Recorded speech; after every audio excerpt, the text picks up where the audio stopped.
దేవుని మనం ఎంత ప్రేమిస్తున్నాం, how much do we love our God, that is very important. ఈరోజు ఉదయం నిద్ర లేచిన తర్వాత ఇంట్లో ఒక చిన్న ప్రయోగం చేశాను. దేవుని గురించిన విషయాలు పిల్లలకు అర్థమయ్యే విధంగా, నా బిడ్డ లూసీ అండ్ జస్టిన్, నా భార్యకు అర్థం అవ్వడానికి పాలు కాంచింది స్టవ్ మీద పెట్టి వేడివేడిగానే ఉన్నాయి. నేను ఎప్పుడూ పెద్దగా వెళ్ళాను కిచెన్లోకి. ఈరోజు వెళ్ళా. టీ చేసుకుంటున్నావా అని అడిగా. చేసుకోవట్లేదు అనేది. సరే, పాలు వేడివేడిగా ఉన్నాయి, పిల్లలిద్దరిని పిలిచా, తనను కూడా పిలిచి ఒక నిమ్మకాయ తీసుకుని ఆ వేడివేడి పాలల్లో పిండి మళ్ళీ స్టవ్ ముట్టించి వేడి చేసేసాను దాన్ని. ఏం జరిగిండొచ్చు చెప్పండి?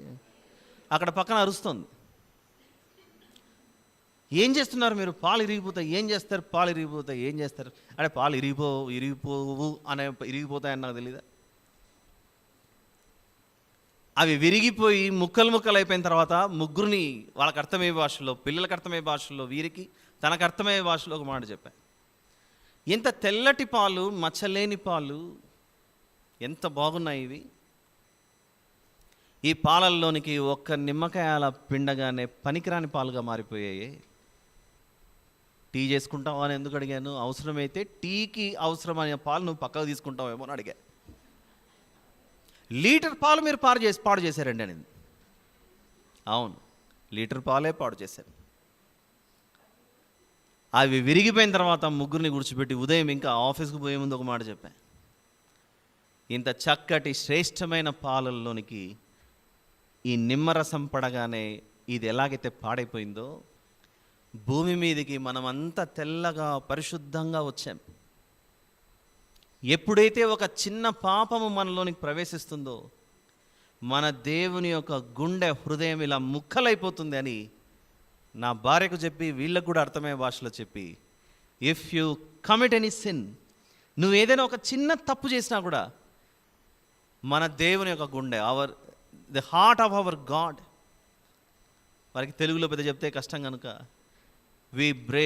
Hour god's heart is broken like this if you make any mistake. మన దేవుని యొక్క హృదయం మన విషయంలో అంతగా విరిగిపోయింది.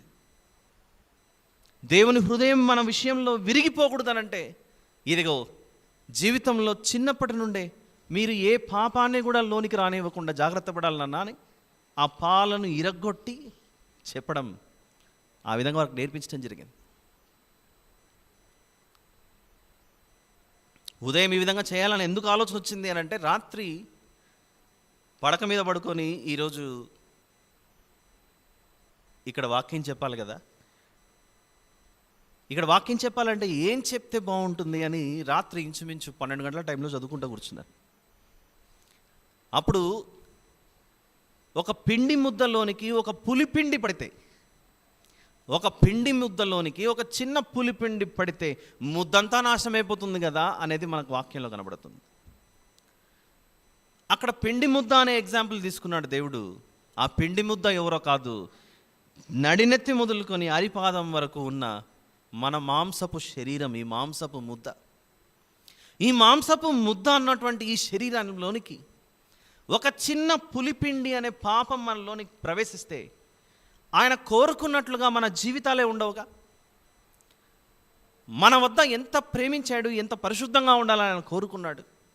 శిష్యులు వచ్చి ప్రార్థన చేయమని మాకు నేర్పించు అని అంటే ఆయన చెప్పిన మాటే, తండ్రి నీ చిత్తం పరలోకమందు నెరవేర్చబడుచున్నట్లు భూమి అందును నెరవేర్చాలని కోరుకోండి మీ దేవుణ్ణి అడిగాడు. పరలోకంలో పులిపిండే లేదు, కానీ ఇక్కడ ఎటు చూచినా పులిపిండ్లే కనపడుతున్నాయి. ఎటు చూచినా పాపం అనే ముద్దలు మనం లోనికి వేసుకొని ఆ దేవుని యొక్క హృదయాన్ని ఎంత గాయపరిచామో ఆలోచించండి ఒకసారి. ఈరోజు యేసు ప్రభు రాజ్యంలోనికి బాప్తిస్మము తర్వాత వచ్చినటువంటి ఆ రాజ్యంలోకి చేర్చబడిన మనం ఇన్ని సంవత్సరాలుగా ఎంతో పులిపిండిని మనం వేసుకున్నాం.